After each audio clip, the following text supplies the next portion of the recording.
Okay, goed graad 11. Ek dink julle het al 'n video gekyk oor hierdie spesifieke voorbeeld, but I just want to do another video on the horizontal and the vertical components of forces. So remember, a force is a vector en ons het gesê dit beteken 'n krag het 'n grootte, 'n eenheid, in hierdie geval is dit Newton, en hy het ook 'n rigting. So it's easy when we're working on just one plane. In other words, say for instance I have a force pulling to the right and I have another force pulling to the left. Then to calculate the net force, you can say those two parts cancel out one another and the part that is left represents the net force, soos wat ons laas jaar gedoen het in graad 10. Maar moenie nou te veel daaroor bekommerd wees, ons sal weer in die klas daaroor gesels. But now what we have is when you have a force pulling between the x and the y axis. So ons werk nog steeds op die x en op die y as soos wat ons in wiskunde doen. Maar ons noem dit nou eintlik net die horisontale en die vertikale komponent. So now I still have my x axis down here and my y axis up here, but the force that we are looking at is somewhere in between. En om nou met hom te werk, is dit nie nou so eenvoudig nie.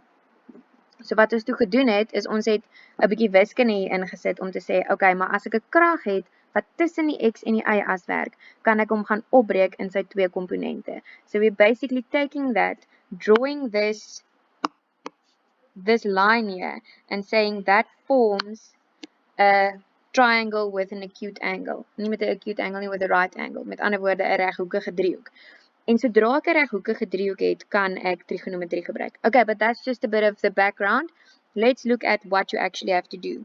You have to be able to use these two formulas to do that. Okay, so wat ek gaan doen is ek gaan gou vir julle wys. As julle kyk na die voorbeeld in julle boek op bladsy 11, sê hulle vir jou as jy die x komponent gaan uitwerk, dan is dit f cos theta. So die voorbeeld in julle boeke sê hulle die krag waarmee hierdie ou is besig om die gras te sny. Die krag waarmee hy dit teen 'n hoek van 30 grade met die horisontaal doen is 600 Newton. So we have our 30-degree angle down here. Sorry, that's not a very pretty 3. En ons weet dat die netto krag is 700. So you just substitute the 700. You have the cos of 30. And if you put that into your calculator, you will get 606,22 Newton. And this is on the horizontal plane. So ek skryf hom sommer net daar neer. Met ander woorde, jy kan nou sê na links of na regs. So as ons hom nou hier gaan inteken op hierdie diagram, beteken dit hy lê basies hieronder. Toe nou. So. Met ander woorde, daai 626 is hierdie ene wat hier lê.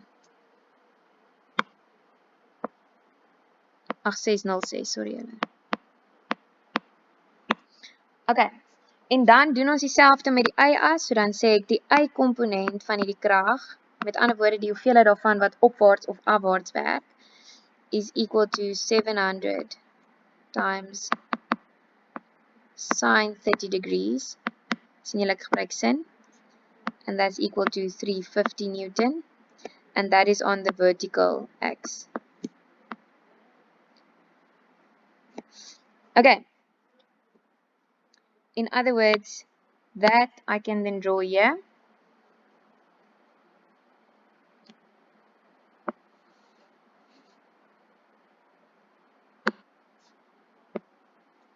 En hierdie 350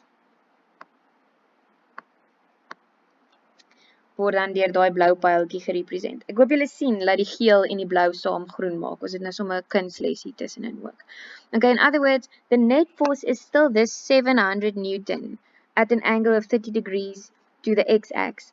But because it is between the x and the y-axis, we divide it up into these two different components. Ons het die komponent wat links of regs gaan werk, in hierdie geval regs, en dan het ons 'n komponent wat op of af gaan werk, sodat ons dan later aan meer ingewikkelde somme hiermee kan doen. Maar graad 11 vir nou is die belangrike ding vir my dat julle eers net oefen om hulle op te breek in komponente. So doen asseblief vir my vanmôre oefening 1 op bladsy 13, nommer 1.1, 1.2, 1.3 en dan 1.5. Lees mooi by 1.5 wat hulle vir jou daar vra. Please draw the sketches. You will see there's a space next to the next to the question. So teken vir my die sketse met, maar doen dit maar in potlood, met die kragte en dan is daar 'n plekkie vir julle om julle berekeninge ook te doen en dan gaan ek môre begin deur daai 4 somme gou te merk voordat ons aangaan.